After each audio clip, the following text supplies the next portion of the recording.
خواجہ غریب نواز جب نئے نئے آئے نا اجمیر شریف میں تو خیمہ لگایا ہوا تھا خواجہ غریب نواز نے.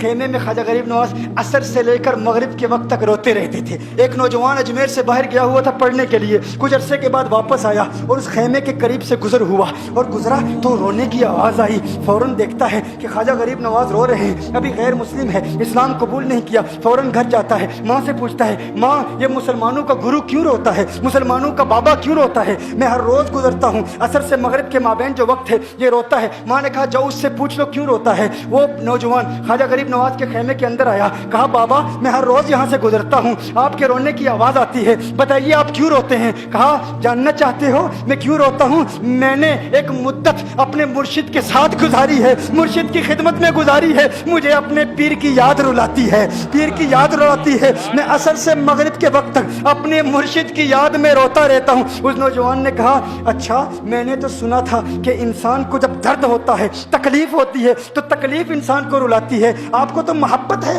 یہ محبت میں بھی انسان کو رونا آتا ہے؟ کہا ہاں ہاں ہے نوجوان, انسان محبت میں بھی روتا ہے. کہا تو پھر مجھے بھی رونا ہے, میں بھی رونا چاہتا ہوں, مجھے بھی رونا سکھا دیجئے. کہا تو رونا چاہتا ہے؟ رونا چاہتا ہوں. کہا ٹھیک ہے, دو شرطیں ہیں, مسلمان ہو جا اور میرا مرید ہو جا. کہا میں ماں سے اجازت طلب کروں گا.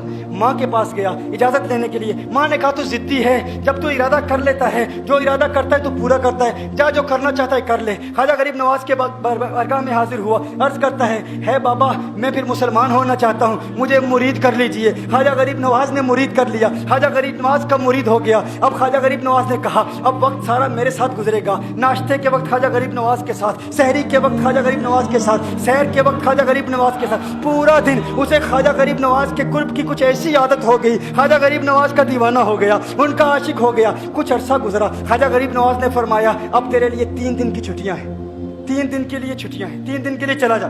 اس نے کہا مسئلہ ہی کوئی نہیں, ایشو ہی نہیں, پرابلم ہی نہیں, ٹھیک ہے 3 دن کے لیے چلا جاتا ہوں. اب جب 3 دن کے لیے گھر گیا, کہا 3 دن کے لیے تو اب مجھ سے ملاقات نہیں کر سکتا, مجھ سے ملنے کی اجازت نہیں ہے. اس نے کہا ٹھیک ہے نہیں ملوں گا. گھر گیا, پہلے دن جب گھر گیا یہ وہ نوجوان تھا جو 3 روٹیاں کھایا کرتا تھا, آج ایک لقمہ بھی نہیں کھا پایا, ایک لقمہ بھی نہیں کھا پایا. اسے کچھ ہو گیا, کہہ رہے مجھے کچھ ویکیوم سا محسوس ہو رہا ہے, کچھ دل میں کمی سی محسوس ہو رہی ہے. یوں وقت گزرتا گیا, رات کا وقت آیا, آنکھ نہ لگی, سو نہ پایا, مکان کی چھت پر چلا گیا. ماں نے دیکھا بیٹا چھت پر کیوں چلا گیا؟ ماں چھت پر جاتی ہے, بیٹے کیا ہوا؟ کہا پتہ نہیں ماں, پتہ نہیں ماں, میں تو فوراً سو جاتا تھا, آج نیند بھی نہیں آ رہی, آج کھانا بھی نہیں کھا پاتا. ماں تو چلی جا. ماں چلی جاتی ہے. یوں جب سحری کا وقت ہوتا ہے اس کی آنکھوں سے اشکوں کی برسات جاری ہوتی ہے, اس کی آنکھوں سے اشکوں کی برسات جاری ہوتی ہے. وہ رو رہا ہے, اس پر رکت تاری ہے. ماں آتی ہے, بیٹے کیا ہوا؟ کہا ماں مجھے پیار ہو گیا ہے, ماں مجھے محبت ہو گئی ہے, ماں مجھے عشق ہو گیا ہے.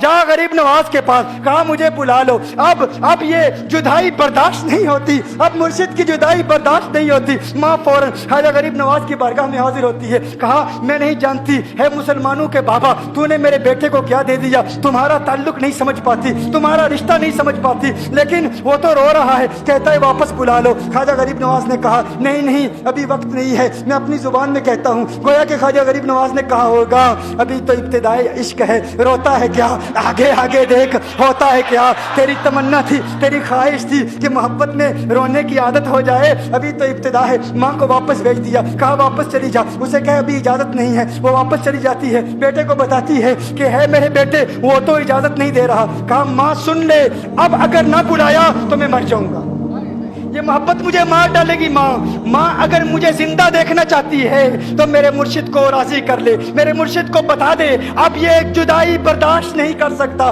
ماں فوراً غریب نواز کی بارگاہ میں حاضر ہوتی ہے. کہا ہے غریب نواز کرم فرمائیے, مجھ ماں کی تمنا ہے, مجھ ماں کی آرزو ہے, وہ مر جائے گا. کہا ماں کی تمنا ہے, تیری بات مانتا ہوں, جا اسے واپس بھیج دے. وہ فوراً بھاگتا ہوا خواجہ غریب نواز کی بارگاہ میں حاضر ہوتا ہے. اس وقت خواجہ غریب نواز اپنے مریدوں کو درس دے رہے ہیں, ایک مجمع لگا ہوا ہے. وہ فوراً خواجہ غریب نواز کے دروازے پر کھڑا ہوتا ہے اور پھر مرید یہ منظر دیکھ رہے ہیں. خواجہ غریب نواز کو دیکھتا ہے, خواجہ غریب نواز اسے دیکھتے ہیں. وہ میں نے کہا تھا نا نگاہ مست ملائی تو میں پلا کے اٹھے, جہاں وہ بیٹھ گئے میں قدا بنا کے اٹھے. خواجہ غریب نواز نے اس کی آنکھوں سے آنکھیں ملائی اور پوچھا اب پتا چلا محبت میں رونا کیسے آتا ہے, اب پتا چلا. اس نے کہا ہے غریب نواز کرم فرمائیے. فوراً